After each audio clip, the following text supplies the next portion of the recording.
Olá, pessoal. A gente vai fazer agora a live aqui da aula do dia 7 de abril. Eu vou compartilhar a tela com vocês. E a ideia é que eu possa passar rapidamente aqui a estrutura do artigo científico, que é a nossa entrega do projeto empreendedor logo ali na frente, no final do semestre. Então, aqui dentro da disciplina no Moodle, logo abaixo do banner do início da disciplina, nós temos aqui os projetos que eu dividi com vocês aqui para consulta, 4 artigos.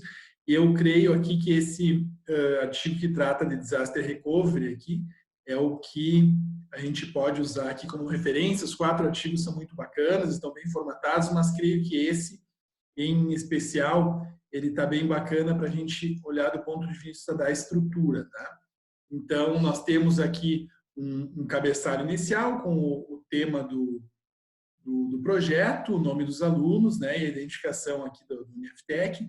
Esse projeto é do ano passado, do Leonardo Miotto e do Lucas Bortolini, e trataram esse tema do plano de recuperação de desastres baseado na ferramenta Veeam Backup and Replication para data center de TI. Eles são, ou na época, trabalhavam na empresa Metadados, é uma empresa de desenvolvimento de software que mantém um software da área de gestão de pessoas aqui em Caxias do Sul, e já utilizavam essa ferramenta para algumas funcionalidades, mas para outras não, e justamente nessa questão de recuperação de desastre foi o tema. Então, logo depois dessa identificação inicial, nós temos aqui o resumo. Então, o resumo normalmente é um texto breve, que não tem mais do que 15 linhas, e as palavras-chave, o ideal é que as palavras-chave elas estejam diretamente relacionadas com o tema do projeto, e a gente usa de 3 a 5, se possível 5 palavras-chave. Então, a identificação inicial, o resumo, palavras-chave, a introdução também é obrigatória, a ideia é que seja um texto, enfim, não há uma limitação, mas não muito longo, pelo menos aí próximo de uma página, onde o aluno possa fazer, como o próprio nome diz, a introdução do assunto. Tá? Aí depois, com calma, vocês podem analisar melhor. E depois vem aquilo que a gente já desenvolveu e que nós entregamos na proposta do projeto, que são o objetivo geral, os objetivos específicos e a justificativa, então, que apoia aquilo que motiva o desenvolvimento do projeto. Isso todos vocês já desenvolveram, já está na proposta que foi entregue no Moodle. Depois, e aí aqui aparecem as referências, enfim, depois os elementos visuais também que eu vou comentar, e depois começa exatamente o referencial teórico do artigo. Aqui, na verdade, não foi tratado como o título de referencial teórico, nem há essa necessidade, mas é onde começa aqui que os alunos, nesse caso, começam a tratar aqui do conceito de recuperação de desastre, usam referências para apoiar isso, referências diretas e indiretas. Depois, aqui já uso um primeiro elemento visual, então, só lembrando, elementos visuais, gráficos, tabelas, processos, recortes de tela, fluxos de trabalho, fluxos de processo. Então, tudo isso ajuda muito na explicação, ajuda em passar o recado para quem está lendo o artigo, quebra a sequência só de texto também e, inclusive, economiza esforço, porque um elemento visual bem construído, né, ou sendo buscado de uma boa referência, ele economiza bastante, porque o que eu passo por elemento visual eu vou ter que escrever bastante para passar de outra forma. Seguem tratando aqui a estratégia de recursos de recuperação, isso tudo tem a ver com o tema do artigo, análise de impacto do negócio. Aqui eles tratam duas siglas aqui que são o RTO e RPO, tempo de recuperação e tempo de ponto de recuperação, que está no contexto da recuperação de desastre. Usam também aqui, logo abaixo, um outro elemento visual para observar e reforçar do que trata esses dois temas. Notem que aqui foi um elemento que foi construído pelos alunos, eles são a própria fonte, e não foi buscado de um site, de um livro, de um artigo ou um periódico. Segue esse tratamento, estudo de caso aqui, então eles falam um pouquinho sobre a empresa que serviu de estudo de caso para esse artigo, no caso aqui a Metadados, Assessoria e Sistemas, fala um pouquinho mais sobre a empresa e fala um pouco também sobre a infraestrutura. E por que eles falaram sobre a infraestrutura? Porque no caso desse artigo, o tema do artigo tem um vínculo muito forte com a infraestrutura da empresa.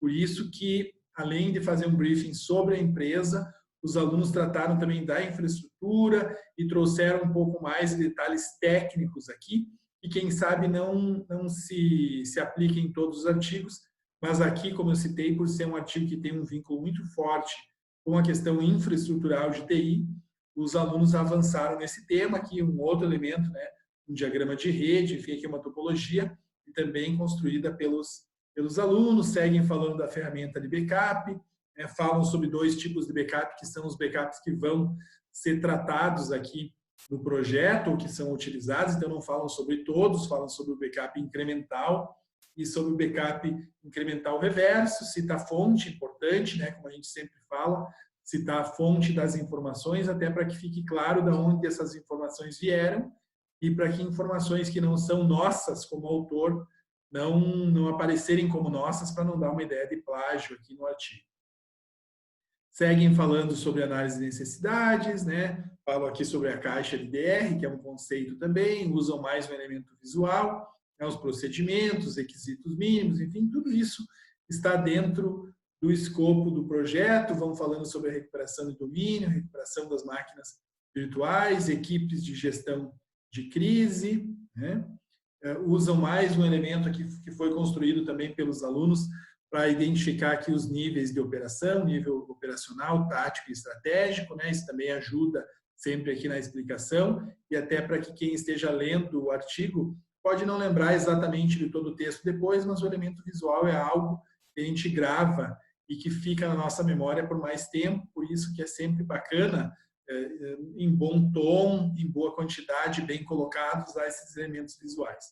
Segue tratando as questões técnicas, seguimos no referencial teórico, né? Alguns recortes de tela, e por que recortes e não prints? Porque o print normalmente ele traz toda a tela e o recorte traz só aquela parte mais importante, e eu recomendo também sempre destacar o que exatamente que se quer mostrar para que a pessoa que está lendo o artigo perceba a aplicação ou objetivo desse elemento visual. Aqui tem um item bem importante, que é esse item que trata de testes e validação. Então, todo o artigo, o autor tem que pensar mais ao final do artigo como é que ele vai tratar a etapa de testes e validação, ou testes ou validação. Porque alguns temas vão poder ser simulados, vão poder ser tratados em uma estrutura de laboratório, vamos dizer assim, e outros, quem sabe, não. Aquele artigo que trata de um tema que não se pode implementar durante o semestre já, e que provavelmente vai ser implementado na sequência, eu tenho que pensar em como, no mínimo, escrever uma etapa de teste e validação ou de mensuração de resultados que vai acontecer depois lá com a implementação do projeto na empresa. E, se for possível, já testar, validar, medir, né, alguns resultados, ótimo. Isso depois a gente vai construindo com cada um de vocês dentro do escopo do seu artigo. Aqui fala mais de uma questão técnica também, e logo à frente, aqui mais um elemento visual, registrando aqui o ciclo de vida do plano de continuidade, né? Então estabelece objetivos, analisa, planeja e desenvolve, implementa, treinar e testar, avaliar e manter.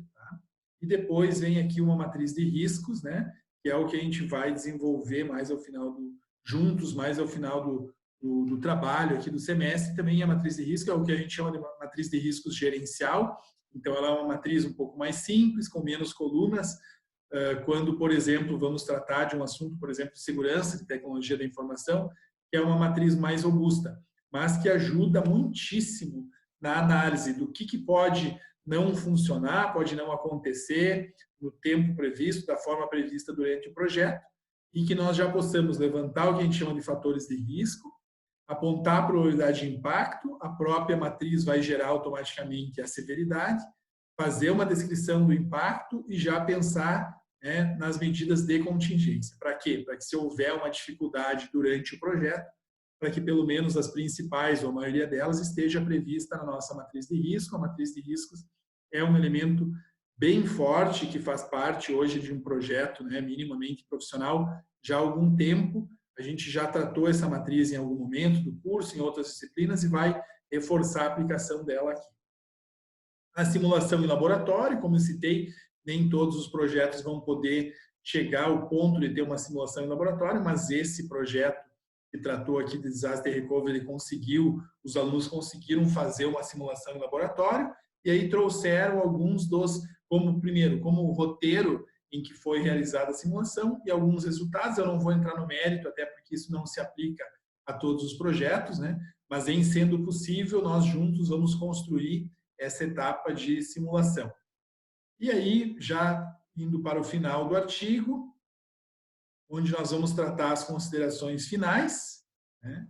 E por que considerações finais e não conclusão? São sinônimos, são etapas parecidas, mas eu entendo que até pelo nível de projeto que a gente vai desenvolver e pelo fato de que nem todos, né, vai ser possível implementar até o final do semestre, considerações finais fica melhor colocado aqui do que conclusão propriamente dito. Nós vamos construir juntos isso e, naturalmente, vamos construindo durante o semestre.